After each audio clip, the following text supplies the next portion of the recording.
Okay. Everybody, hello. We're live with Stacey Blades from LA Gun. Hi, Stacey. How you doing, man? You there? Yeah, sorry. Having a little mic problem here. Are you? Okay. I appreciate you taking your time here with us. And I wanted to ask you, I have several questions to ask you, actually. Sure. One, I want to start off with thanking you for taking your time out doing the interview with me. Sure. I appreciate it, and please excuse my southern accent. That's all right. I won't hold it against you. I wanted to ask you how you got started in music. Well, my family was pretty musical. I come from a long line of piano players. My mother played.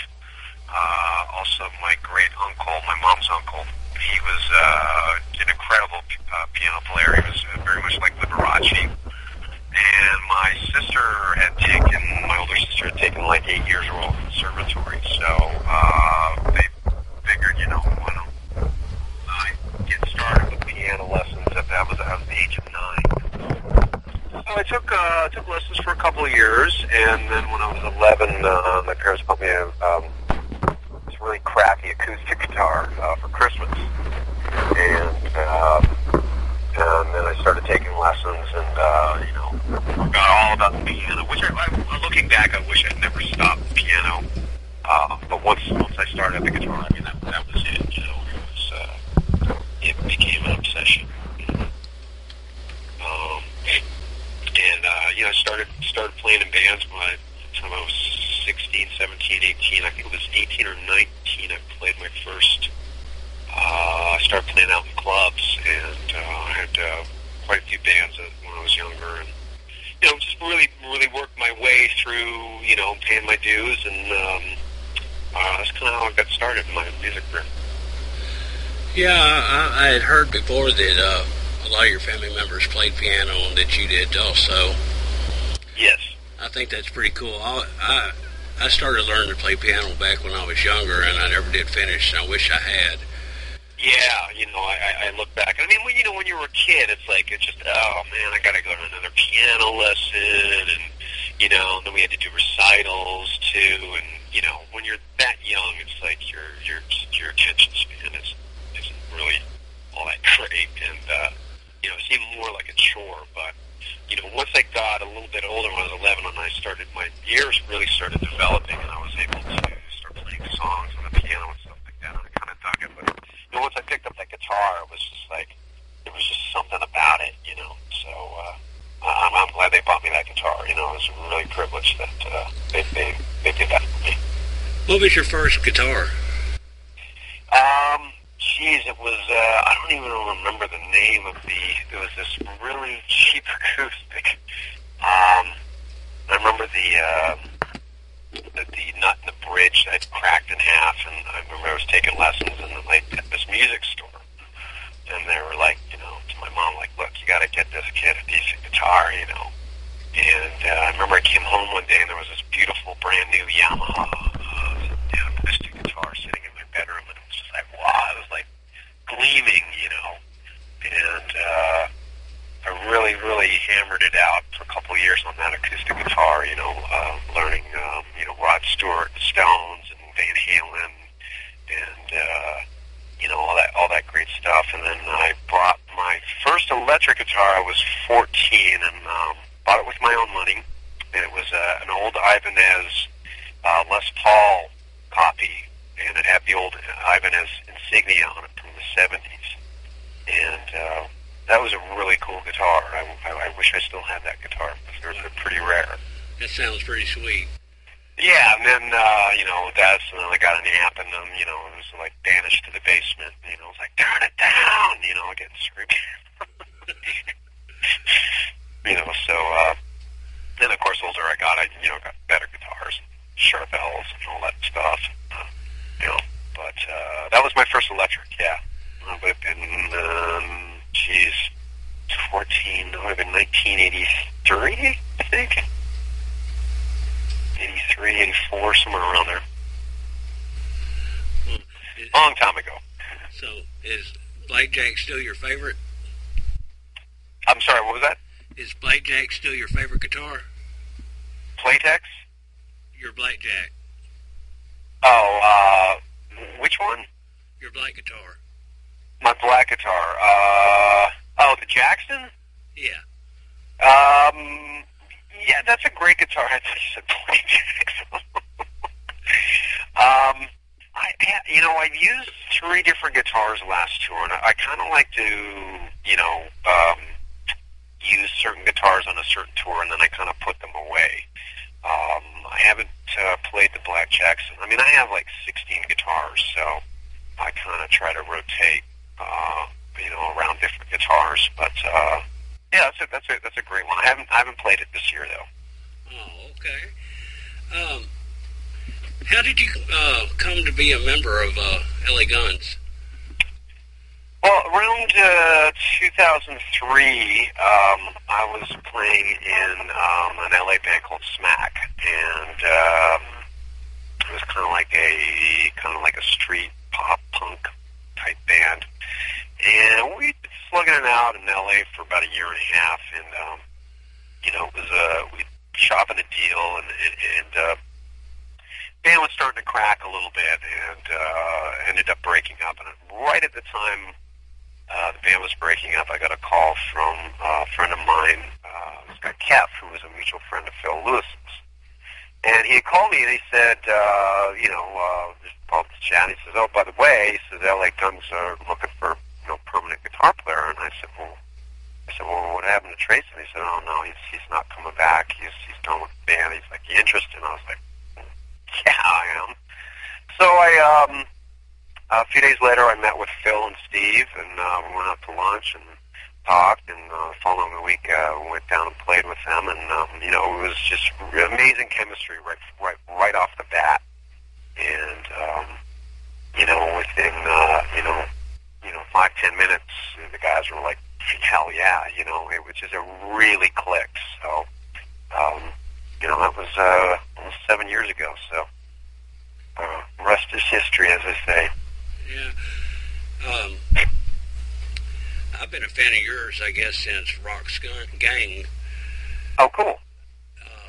Got a lot of the music there. And, right on. Yeah, that was a good band. I spent like 8 years in that band. I mean, it ended up turning into something that I just, this kind of weird rockabilly bluegrass thing, which didn't interest me at all, which is cool and everything, but I mean, it was just, I'm a rocker, So definitely started drifting from that band, and around 2000 I left and came out to LA, and that was one of the best decisions I think I made. Yeah, that was pretty good. So who's some of the new members of LA Guns? I understand there's members. Well, we got Kenny Queens from Beautiful Creatures, bass player. Last year he joined, I think it was in July, and Scott, who had been with us for a couple of years, had decided to take on a full-time cover gig that he was involved with, and they got a Las Vegas residency, for really good money. So Scott made a decision to leave the band, and we were all kind of shocked about that, but we had actually originally approached Kenny before Scott joined, 2 or 3 years ago. So we went back to Kenny, and he was actually available this time. So, we started rehearsing with Kenny, and his first show with us was opening up for Whitesnake in Sioux City, Iowa, at an arena to like 8,000 people. So he was like, yeah, man, this is pretty cool. Yeah, it is. Yeah, it was pretty good first gig. And I remember the second gig we did with him was with Warrant in Syracuse at this concert in the Park Series, and it was like 10,000 people. So, yeah, he joined in at a good time. Yeah, he was digging it. Okay, I want to also ask you about your new solo album. Yes. I have it, and I love it. Yeah, it came out really good. I'm really proud of it.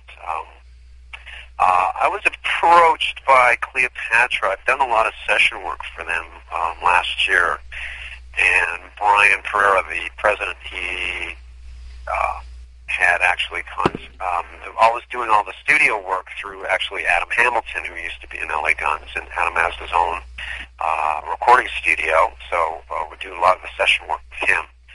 And it started off as one song. We did Green Sleeves, and, you know, it turned out so good that Brian was like, well, let's do a whole record, you know, be all classical music. And, you know, I was like, wow, this is great, because I've, you know, always wanted to do an instrumental album.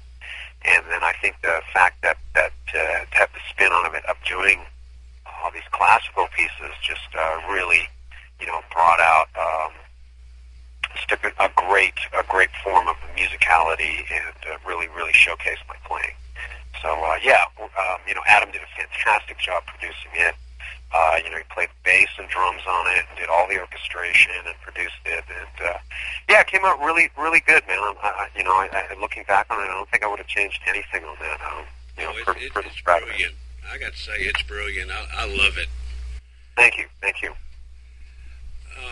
Yeah, that was fun too, and considering we banged that thing out in a month, you know, it was pretty amazing. I mean, Adam is like a machine. You know, he'd be sending me 3 tracks at a time, you know, via MP3s of just like bed tracks of orchestration and bass and drums, and I mean, there was a lot of hours that went into preparation for that. But once we started tracking, it came together really quickly and really well. You know, we didn't spend a ton of time on it because we were both really prepared.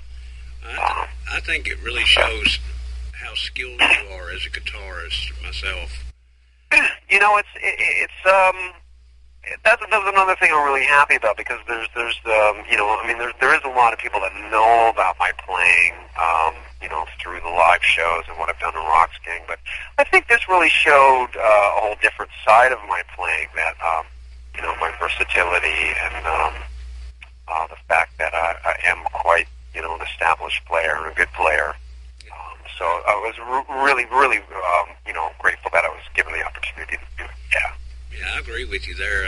It's really good. I've had a lot of good feedback when I play it on the air. Everybody has given me really good feedback. Oh, thanks. That's great. That's great to hear. Yeah, you know, Adam, he picked the songs, and you know, basically his formula was that he took with each piece, whether it was Strauss, Tchaikovsky, or Beethoven, he would take kind of the original melody of the original classical piece and then kind of build a rock format around that. So, you know, there's a lot of diversity on the record. There's like some good, you know, it's not all just completely 10 songs of bombastic shredding. I mean, there's a lot of dynamics and stuff like that on that record too. So. Yeah, I've recommended it to everybody. Great, thank you. What brought you to do the acoustic Secret Garden? That's my buddy Jimmy Hutton. I've known Jimmy for a long time, and you know, we go back a ways, and we just kind of started writing together and doing like you know, he does a lot of this stuff and dad gad tunings and stuff like that, and we just started kind of getting together and writing, and you know, he's written some really great stuff. I've done, you know, 2 or 3 other songs with him that you can check out on his MySpace, James Hutton Music. I think it's MySpace, James Hutton Music. And you know, I love doing different things, and you know, not just, you know, delved into you know, hard rock music. So I think it's cool when you can branch out and do some other things as a guitar player and as a musician as well.